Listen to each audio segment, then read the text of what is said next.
ইরানের সঙ্গে আমেরিকার চলমান উত্তেজনা এবং হরমুজ প্রণালীকে কেন্দ্র করে অনিশ্চয়তার মধ্যে মধ্যপ্রাচ্যে ব্যাপক সেনা উপস্থিতি বজায় রেখেছে যুক্তরাষ্ট্র।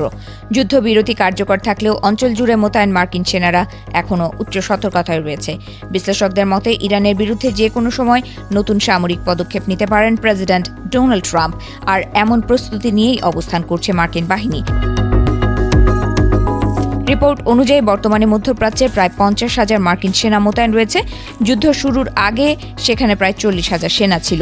পরবর্তী সময়ে বিমানবাহী রণতরী, ডেস্ট্রয়ার, মেরিন ইউনিট ও যুদ্ধ বিমান সহ অতিরিক্ত অন্তত 10,000 সেনা সেখানে পাঠানো হয়। এছাড়া মধ্যপ্রাচ্যে অবস্থান করছে মার্কিন সেনাবাহিনীর এলিট 82তম এয়ারবর্ন ডিভিশনের প্রায় 2,000 প্যারাট্রুপার। মার্কিন কর্মকর্তাদের মতে প্রয়োজনে ইরানের গুরুত্বপূর্ণ তেল রপ্তানি কেন্দ্র খর্গ দ্বীপ বা কোনো বিমান ঘাঁটি দখলের অভিযানে তাদের ব্যবহার করা হতে পারে।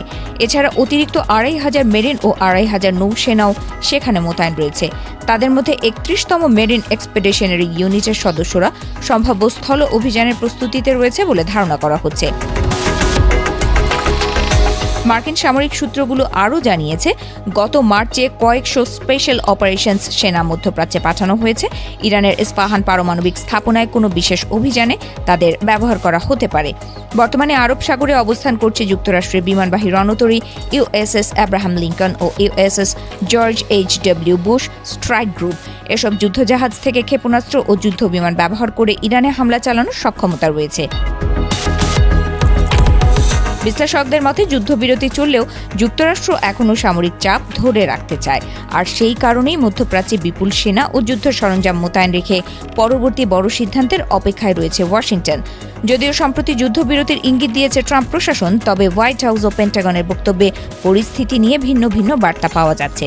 মার্কিন পররাষ্ট্রমন্ত্রী মার্কো রুবিও বলেছেন, ইরানের বিরুদ্ধে পরিচালিত অপারেশন এপিক ফিউরির হামলা পর্ব শেষ হয়েছে, তবে বর্তমানে হরমুজ প্রণালীতে প্রজেক্ট ফ্রিডম নামে একটি মিশন চলছিল।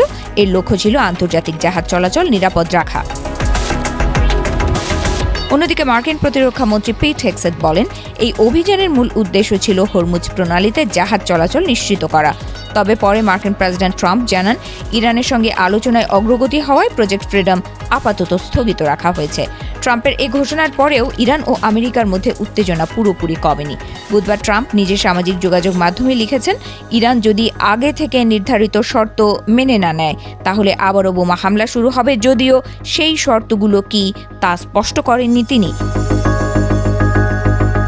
এদিকে হরমুজ প্রণালীতে জাহাজ চলাচল সীমিত হয়ে পড়ায় পারস্য উপসাগরের বিভিন্ন বন্দরে শত শত জাহাজ আটকা রয়েছে। একই সময় ইরানের তেলবাহী একটি ট্যাঙ্কার মার্কিন নৌ অবরোধ ভাঙার চেষ্টা করলে সেটিকে অকেজো করে দেয় একটি মার্কিন যুদ্ধ বিমান।